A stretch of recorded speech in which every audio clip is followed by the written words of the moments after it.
ਅੱਜ ਆਪਣਾ ਪੰਕਜ ਮੋਟਾ ਬਰੀਕਾ ਲਾਉਣ ਲੱਗਾ। ਕਹਿੰਦਾ ਭਾਜੀ ਮੈਂ ਲਾਉਣਾ। ਮੈਂ ਤੂੰ ਲਾ ਕੇ ਸਵਾਦ ਵੇਖ ਲਾ। ਆਪਣੀ ਰਾਣੀ ਸੁੰਦਰਾ ਖਲੋਤੀ ਆ ਕਰਮਾਂ ਵਾਲੀ।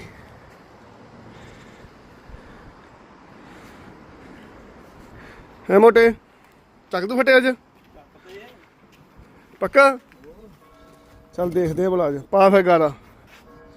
ਗਾਰਾ ਪਿਆ ਉੱਦਾਂ ਆ ਲਾ ਕੇ ਜਾਣੀ ਆਪਾਂ ਅੱਜ।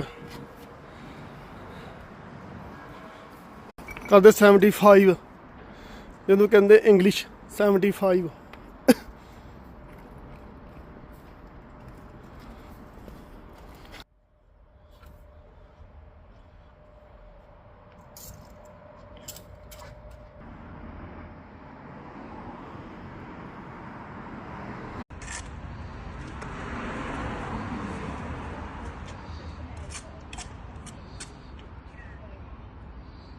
ਲਾਸਟ ਮਾਰਦਾ